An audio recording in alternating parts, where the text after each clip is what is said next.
Teman-teman, kembali lagi di video kita kali ini. Kali ini kita bakal ngebahas apa teman-teman? Kedudukan dan fungsi hadis dalam Islam. Nah, jadi gini teman-teman. Kalau Al-Qur'an itu adalah undang-undangnya, lalu siapa yang ngejelasin pasal-pasalnya? Jawaban simpelnya adalah apa? Hadis. Tanpa hadis, kita nggak akan tahu cara sholat, nggak tahu cara zakat, nggak tahu cara haji. Padahal di Al-Quran cuma diperintahkan doang. Nah, di video kali ini kita akan bahas dua hal penting.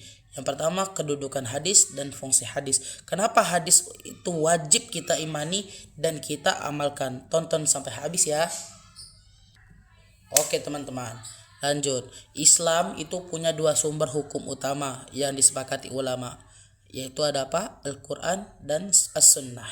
Nah, As-Sunnah ini tercatat dan sampai ke kita lewat hadis. Nah, jadi kalau kita omongin kedudukannya atau kedudukan hadis tersebut, sama aja kita ngomongin kedudukan sunnah Nabi. Para ulama ini sepakat kedudukan hadis itu yang kedua setelah Al-Quran. Ada 3 poin nih teman-teman. Yang pertama yaitu hadis sumber hukum kepada setelah Al-Quran. Nah, Allah sendiri yang perintah ke kita taat untuk ke Nabi. Allah berfirman, apa yang diberikan Rasul kepadamu maka terimalah, dan apa yang dilarangnya bagimu maka tinggalkanlah. Quran surat Al-Hasyr.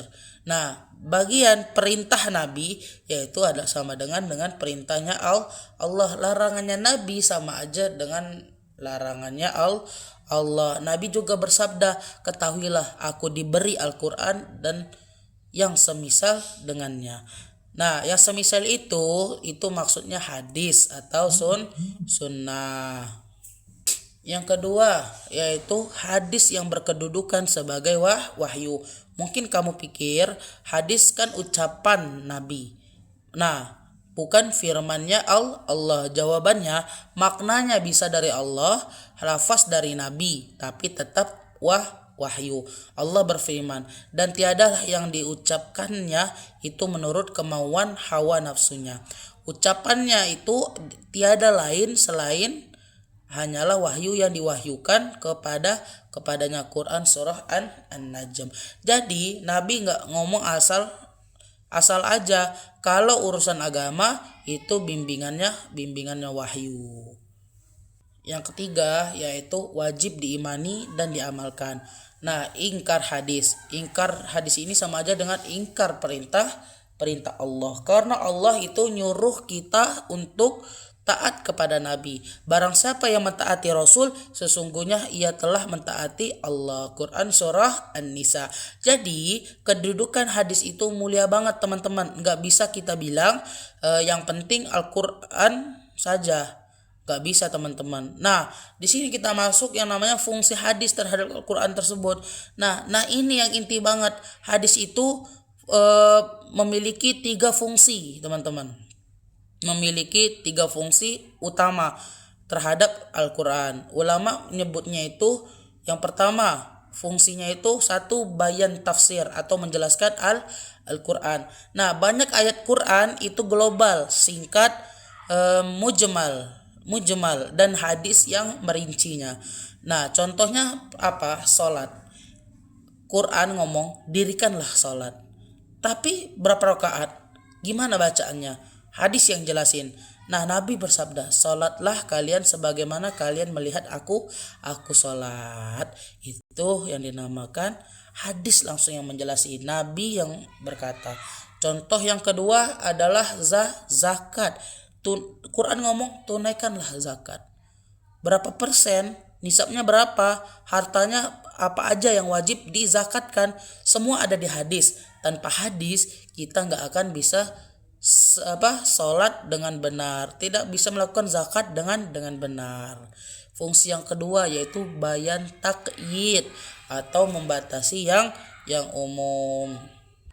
Kadang teman-teman, Quran ini nyebut hukum secara umum, lalu hadis ngasih pengecualian atau batasannya. Contoh, Quran ngomong dihalalkan bagimu binatang ternak. Itu ada di Quran surah Al-Maidah. Nah, tapi hadis ini membatasi. Nabi melarang memakan setiap binatang buas yang bertaring dan setiap burung yang berkuku tajam. Nah, jadi hadis ini yang membatasi keumuman ayat tersebut. Yang fungsi yang ketiga yaitu ada apa? Bayan tasyri, yang menetapkan hukum baru. Ini nih yang paling kuat teman-teman. Ada hukum yang sama sekali tidak ada di Al-Qur'an tapi ditetapkan oleh hadis. Contohnya haram nikah dengan bibi. Quran nyebut mahram tapi enggak nyebut bibi. Nah, hadis yang mengharamkan tidak boleh mengumpulkan antara seorang wanita dengan bibinya. Contoh yang kedua, haramnya emas dan sutra untuk laki-laki enggak ada di Quran, tapi adanya di mana? Adanya di hadis. Nah, yang contoh ketiga, rajam atau pezina muhsan. Nah, hukum rajam ini tidak ada di Quran yang kita baca sekarang, tapi ada di hadis dan diamalkan Nabi plus sama siapa? Plus sahabat.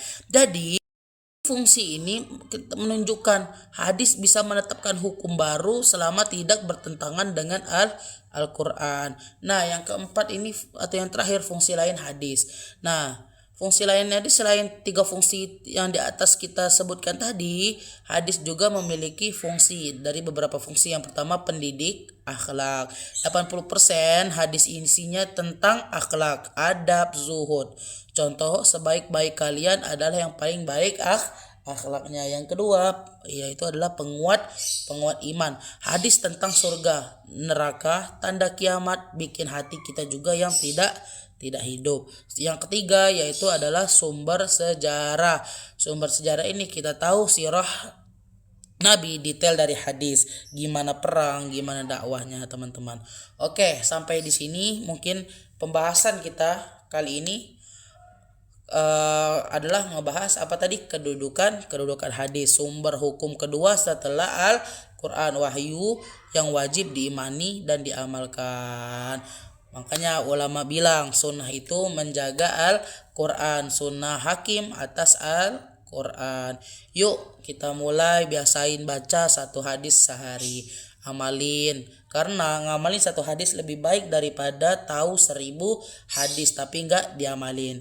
Kalau video ini nambah ilmu, share ke grup kajianmu ya. Komen di bawah hadis apa yang paling ngena di hidup kamu. Wassalamualaikum warahmatullahi wabarakatuh.